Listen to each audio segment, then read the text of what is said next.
Hi, Tim. So I just wanted to know, this is under your watch for the third time that Pakistan is on the brink of a defeat at their own home conditions after making the wicket however they want to. So could you identify what are the reasons Pakistan have not been able to make the most of the home advantage? I think you've probably seen over the 3 Test matches that you talk about, we've had some really positive moments. We batted very well in the first Test against Bangladesh. We batted very well in the first innings here. Against Bangladesh, we had them 6 for 26 at one stage in the first innings. Unfortunately, we just haven't been able to play our best cricket for long enough over the 5 days, and that is the challenge of Test match cricket. Is the team that can play the most consistent and the most efficient cricket for 5 days is usually the one that has the best chance of winning, and we've made mistakes either with the bat or the ball or in the field at times in all 3 games that have ended up being crucial, and in the end we haven't been able to recover from those positions. So I think everyone's pretty clear that our best cricket is competitive cricket, but there is quite a big gap between our best cricket and the rest of our cricket, and we need to close that gap so that we're playing closer to our best for longer, more often.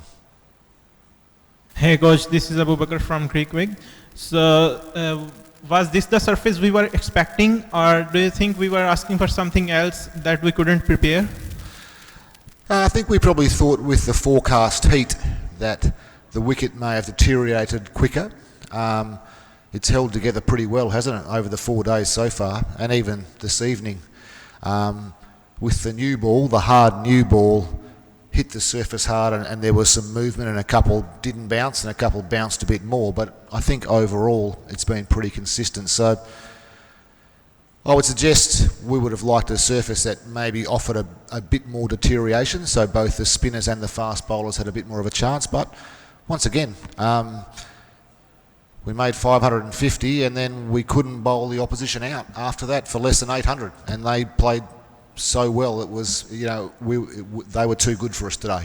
So it's almost, the pitch is important, but we just need to play better on whatever surface we are presented with.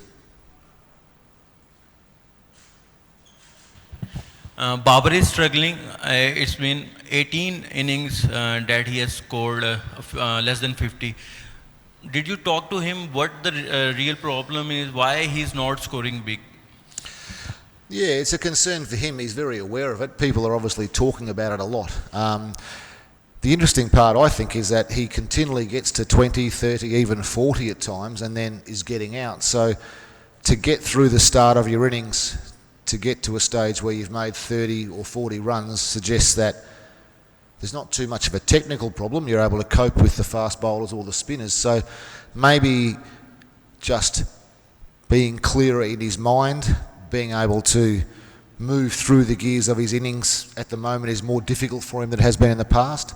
I expect opposition bowlers and opposition teams have become more aware of how he likes to score, so they are bowling differently to him and have different fields for him. And all these things are the progression of an elite player from being one of the world's best who's going through a tough time to getting back to where he wants to go. So he's working very hard. He's fit, he's motivated, and he's working very hard. So I'm sure in time he will find the magic sauce again and start to make significant runs for Pakistan. Harry Brook's record in Pakistan now is What was that? Harry's record in Pakistan is now verging on the absurd. Is there any way of explaining that, and what can you do about it for the rest of the series? Kind of been thinking about it for about 3 hours, to be honest with you. Probably 12 hours. He's just playing so well.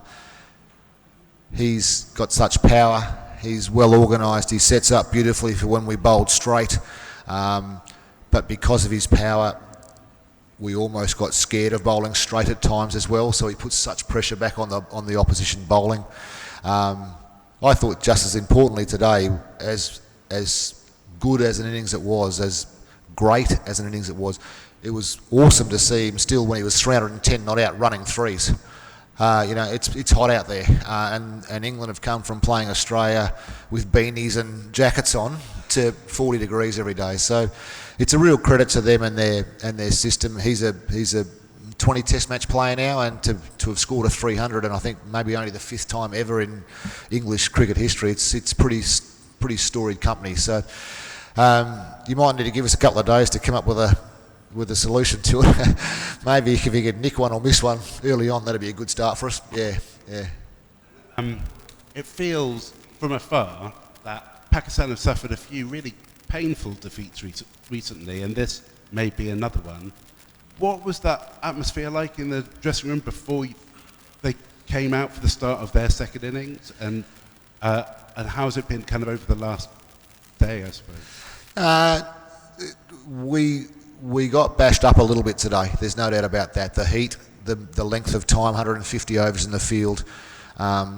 We didn't have our spinner who's still in hospital today, so that's been tough. We had to rely on our second spinner in Salman and even Saim to bowl some overs for us, who did a good job. But when you've got two guys on over 200 on a wicket like that, when you're bowling part-time spinning, same, if you're going less than 6, 7, 8 and over, you're probably doing pretty well. So whilst everyone's a bit disappointed tonight, there's some good young enthusiastic cricketers who are only just in the infancies of their Test career, and if they're learning anything, they're learning that Test cricket's hard.